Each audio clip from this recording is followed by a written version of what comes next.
E quanto à fluência verbal, é a forma de que você fala que as pessoas entendem.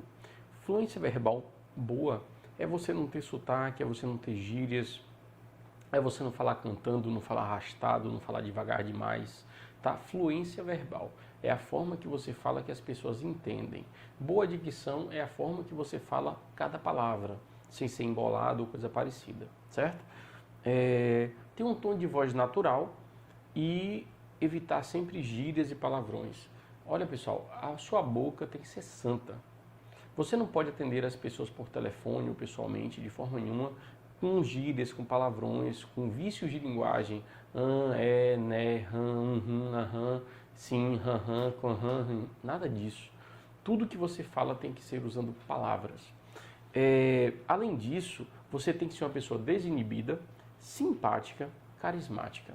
E também tem que ter empatia. Empatia é o contrário de antipatia. Ao invés de você afastar as pessoas de você, você atrai as pessoas para você.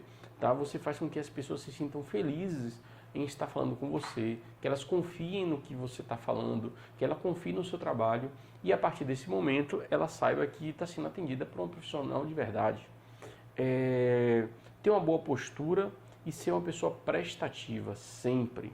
Você tem que ser prestativo. Você tem que dar a imagem de que você é uma pessoa prestativa. Além disso, ser proativo. Proativo é aquela pessoa que faz as coisas antes de ser solicitado. É aquelas pessoas que estão vendo que precisa se fazer alguma coisa e faz. Por exemplo, você é telefonista e você detecta que seu telefone está com chiado. Você vai mexer no cabo do seu aparelho, no cabo do seu fone de ouvido. Caso você esteja usando aquele headset, que é aquele fone de ouvido com microfone, você vai mexer no cabo. Você viu que não aumentou nem diminuiu, então pode ser que seja a linha telefônica. Você pode fazer, antes de ligar para a empresa para falar que a linha está com problema, você pode trocar o seu aparelho para ver se vai continuar com o mesmo chiado, para que você não chame a companhia telefônica e de repente o problema é no seu aparelho, tá? Você está vendo que tem uma pingueira, que essa pingueira está estragando, está caindo em cima de um armário, de umas pastas, de um documento, de uma mesa de madeira, que aquela pingueira vai acabar estragando. Você vai procurar a pessoa responsável para solucionar o problema da pingueira. Então, assim, proativo é aquela pessoa que faz tudo mesmo antes de ser solicitado, certo? Além disso, você tem que ter uma boa memória e uma leitura fluente. Boa memória é questão de prática, né? E a leitura fluente é para que você, vamos supor, você precisa ler um texto para alguém que está no telefone. E aí você vai ler de uma forma amadora, de uma forma como se você não tivesse uma boa locução, por exemplo. Vamos supor que eu não saiba ler texto direito, aí eu vou ler assim em voz alta para alguém que está do outro lado da linha, né? Você tem que ter a atenção,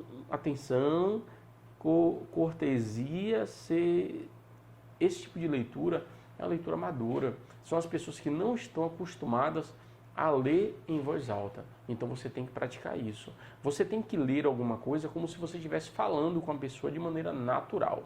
Todo operador de telemarketing é uma pessoa que tem que praticar bastante a leitura em voz alta, porque toda vez que alguém liga para tirar uma dúvida, para que ela explique alguma coisa por telefone, ele vai ler um texto já pronto e programado, só que ele tem que ler aquele texto de uma forma natural, para que a pessoa que está no outro lado da linha não perceba que ele está lendo um texto.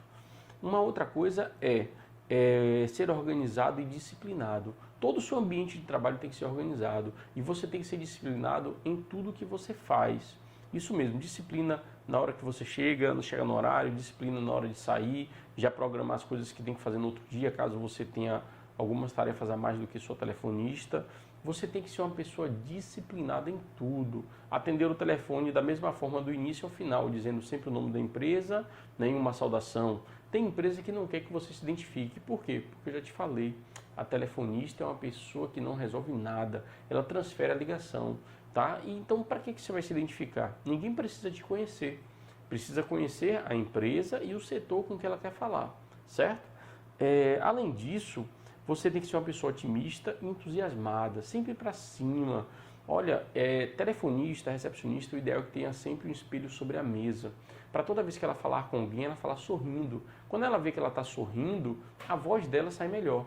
Mas se ela vê que ela está com a cara emburrada, de cansado ou de preguiça, a voz vai sair muito ruim. Mas para quem está do outro lado da linha, a voz de alguém que está com preguiça, ou com maresia, ou cansada, não mostra isso aí, vai mostrar, sabe o quê? É falta de prestatividade, vai mostrar lerdeza, vai mostrar mau humor. É isso mesmo. Quando você chega para ser atendido por alguém que vê que ele está triste, você percebe que ele está triste. Mas a tristeza no telefone parece ser mal vontade. Então, sempre com o espelho sobre a mesa para que você possa ter uma boa imagem por telefone através da sua voz, tá? Ter paciência, né? Ser uma pessoa altamente paciente, você tem que ter equilíbrio emocional. Equilíbrio emocional é importante para que você não se chateie com o cliente, não se zangue com o cliente, não mande nenhum cliente, nem nenhum fornecedor ou funcionário para determinado lugar que você não deve mandar. Equilíbrio emocional é muito bom para que você aguente a sua função, para que você aguente, porque você vai passar o dia fazendo a mesma coisa, atendendo várias pessoas, as mesmas pessoas também, e falando sempre as mesmas coisas. Você tem colega que é chato, você vai ter cliente antipático, nojento, gente reclamando. Você tem que ter equilíbrio emocional. 98% das demissões são causadas por desequilíbrio emocional. É quando a pessoa não aguenta determinada pessoa, não aguenta determinada situação ou pressão no trabalho e pede para sair.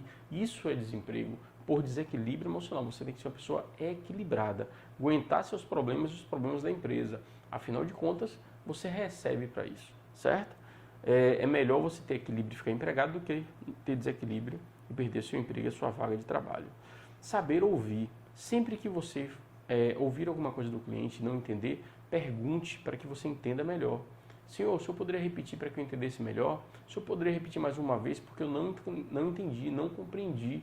Então, é importante você entender tudo que as pessoas falam, tá? E quando eles falarem alguma coisa complicada, você repete para ele ouvir que você está repetindo e se você falou alguma coisa errada, ele vai te corrigir. Por exemplo, ele fala assim, anote meu endereço para que faça a entrega. Aí você anota o endereço. Ele fala lá, Rua João Pondé da Silva. Aí você, Rua João Pondé da Ferreira. Ele, não, da Silva. Ah, tá, da Silva. Entendeu? Então você repete tudo que o cliente falar que foi importante e toma nota, né? É importante você anotar. Sociabilidade com clientes e colegas de trabalho, saber se relacionar com qualquer tipo de pessoa. Você vai atender todo tipo de gente, tá? Dos piores aos melhores. E você tem que ter equilíbrio para isso. Ser uma pessoa responsável nas suas funções, nas suas tarefas, em tudo que você faz, principalmente no horário, atender os telefones do primeiro ao terceiro toque no máximo, tá? E ser uma pessoa altamente eficiente, competente no que você faz. Saber administrar o tempo, não deixar a linha ocupada por muito tempo, não ficar ausente do seu local de trabalho por muito tempo. Se você ficar ausente, você tem que redirecionar as chamadas para algum setor que alguém atenda enquanto você está ausente, na hora que for no banheiro, coisa parecida. Tudo que você precisa ao alcance das suas mãos para que você não tenha que se levantar o tempo todo da sua cadeira, certo? E responsabilidade no feedback. Toda vez que você ficar de uma resposta, você tem que dar essa resposta. Vão ter pessoas que vão ligar para você, vai tentar falar com um determinado setor, você não vai conseguir transferir. Então você vai anotar o recado. Só que você tem que entender que se na sua empresa você anota o recado, você passa o recado para, vamos supor, setor financeiro para Carla. Aí você fala, Carla, tem um recado de um cliente em nome tal, de tal empresa, tal setor. Ele pediu para você dar uma resposta para ele sobre uma pendência que você ficou de resolver. Você mesmo retorna ou você quer que eu retorne a ligação e passo para você? Então você tem que saber se é você que vai retornar a ligação ou se é ela. Porque se o cliente ligar cobrando que ela não retornou, você vai poder dizer, não senhor, eu já passei o recado, o senhor pode até confirmar, mas é ela que ficou de retornar a ligação para o senhor. Mas quando for você que vai retornar a ligação, dê o feedback. Caso o Carla fale assim, não, ligue para ele de volta e diga ele que eu já passei o e-mail. Aí você tem que dar o feedback para o cliente, tá bom? Essas foram as habilidades, algumas delas, né, necessárias para que você desenvolva a função de telefonista, ok? Vamos para a próxima aula.